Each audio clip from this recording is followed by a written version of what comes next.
ഈ കളർ ഗ്രേഡിങ്ങിൽ കൂടുതലായിട്ട് ചെയ്യുന്നത് നമ്മളറിയാതെ നമ്മുടെ മനസ്സിൽ ആ ഒരു ചിന്തയില്ലാതെ നമ്മൾ ചെയ്യുമ്പോഴാണ് കുറച്ച് നമ്മളറിയാതെ തന്നെ ചില കളറുകൾ കയറിപ്പോവുക, അല്ലെങ്കിൽ ചില കളറുകൾ കുറഞ്ഞു പോവുക, അല്ലെങ്കിൽ ക്ലോത്തിൻ്റെ നിറമൊക്കെ അങ്ങ് കണ്ടമാനം മാറിപ്പോവുക, ഇങ്ങനെയുള്ള കാര്യങ്ങളൊക്കെ വരുന്നു. അപ്പോൾ അത് നമ്മുടെ മനസ്സിലുണ്ടാവണം ആ കാര്യങ്ങളൊക്കെ.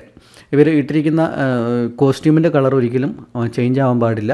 സ്കിന്നിൻ്റെ കളർ നമുക്ക് ഒരു നോർമൽ കളറായിരിക്കണം. അതും കൂടുതൽ ഓവറായിട്ട് ഗ്രേഡ് ചെയ്യാൻ പാടില്ല.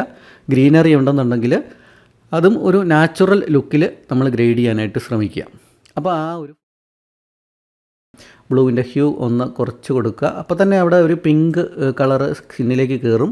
സാച്ചുറേഷൻ ഒരല്പം ഒന്ന് കൂട്ടി കൊടുക്കുക. ഇപ്പോൾ അവിടെ ആ പിങ്ക് വന്നിട്ടുണ്ട്. അതുപോലെ ആ പിങ്കിൻ്റെ ഇൻറ്റൻസിറ്റി ഒരല്പം കൂടെ നമുക്കൊന്ന് കൂട്ടുന്നതിന് വേണ്ടിയിട്ടാണ് നമ്മൾ ഗ്രീൻ പ്രൈമറിയിൽ പോയിട്ട് നമ്മൾ ഒരല്പം ഒന്ന് ഒരു ഇൻക്രീസ് ചെയ്ത് കൊടുക്കുന്നത്, ഗ്രീൻ പ്രൈമറി. അതിനുശേഷം അവിടെ അതിന് ചേർച്ചയുള്ള, അതുമായിട്ട് ചേരുന്ന ഒരു സ്കൈ നിങ്ങൾക്ക് സെലക്ട് ചെയ്യാവുന്നതാണ്. അപ്പോൾ അത് സെലക്ട് ചെയ്തതിന് ശേഷം നിങ്ങൾക്ക് ഇവിടെ ഓക്കെ പ്രസ് ചെയ്യുക. ഓക്കെ പ്രസ് ചെയ്യുന്ന സമയത്ത് നിങ്ങൾക്ക് ആ സ്കൈ അവിടെ കിട്ടും. ഈ സ്കൈയുടെ ടെമ്പറേച്ചർ ഇപ്പോൾ നമ്മളൊരു കൂൾ ടോണിൽ തന്നെയാണ് ഈ പിക്ചർ നിൽക്കുന്നത്. അതുകൊണ്ട് തന്നെ ഒരു മൊത്തം ഒപ്പാസിറ്റി ഫസ്റ്റ് കുറയ്ക്കുക. അതിന് ശേഷം ഒരല്പം ഒന്ന് കൂട്ടി വെക്കുക.